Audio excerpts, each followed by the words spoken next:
Let the state pay you for the work you're doing for me. That's horrible. New at 10, some workers say their bosses told them to file for unemployment instead of getting a full paycheck from them. Good evening, I'm Lee Zurik. And I'm Kim Holden. A group of New Orleans workers say their employer is forcing them to commit fraud of the state's unemployment system. Yeah, the workers say they were forced to work their full schedule, yet claimed unemployment through the state. We uncovered just how they did it all in a new investigation.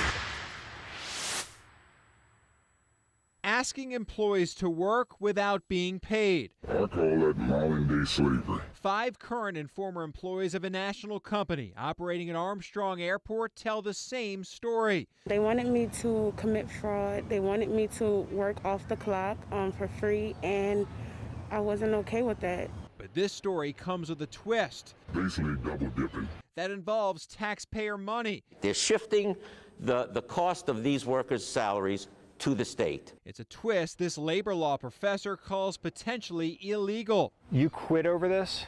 Yes, for someone to ask you to commit fraud, and then once you wouldn't commit it, you lose your job. So it's very devastating.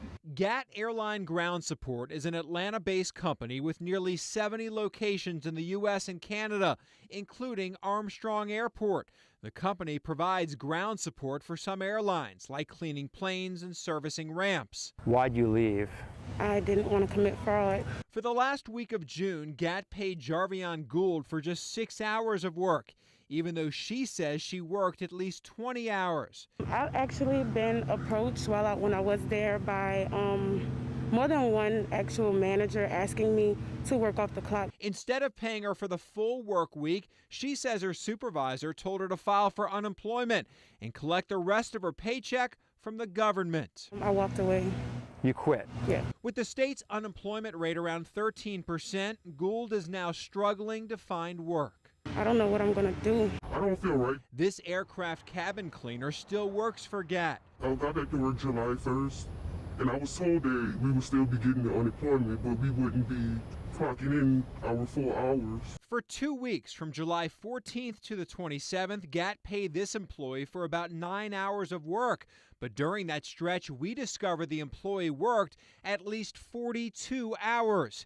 Here's how. Employees at the airport carry swipe cards to access doors locked to the public.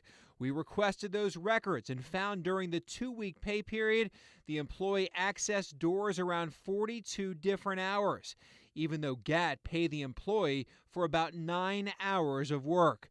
For example, on July 14th, the employee arrived around 9 in the morning. The last time the employee accessed the door was 6 hours later, after 3. We have GAT pay stubs, unemployment payments, and door access logs for 4 other employees with similar findings. Employees paid fewer hours than they appear to work and instead collect the additional hours through unemployment. You want to stop having to file for unemployment? Yes. Each week, this employee received about $100 from the state in unemployment benefits, but also qualified for the additional $600 federal unemployment stimulus. Are you making more now because of the unemployment than you were before? Yes. Tulane labor law professor Joel Friedman says if employees are being instructed to file for unemployment instead of being paid by the company, it's against the law. Taking money from people who desperately need it and giving it to people under false pretenses is just horrible. And Friedman places the blame on the managers at the New Orleans GAT office. The real villain in all of this is the company. Why?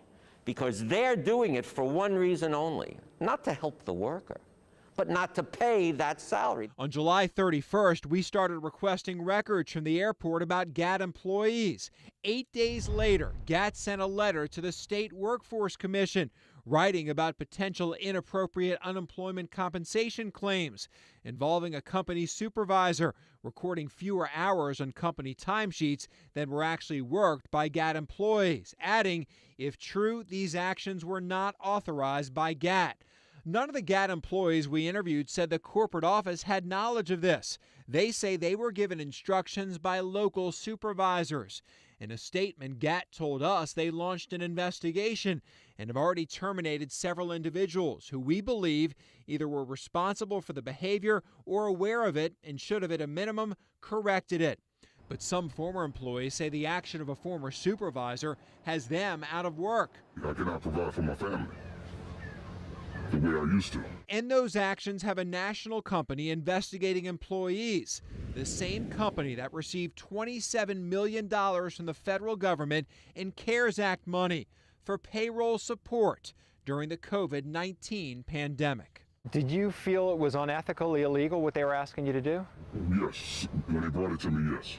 I mean, you, in a sense, are you defrauding the government? If you do it, yes. The employees tell us at least 4 out of the division's 5 managers were let go after we started our investigation. We asked the Louisiana Workforce Commission for an update on any investigation based off that self-reporting by GAT. They said any investigation would be confidential under Louisiana law.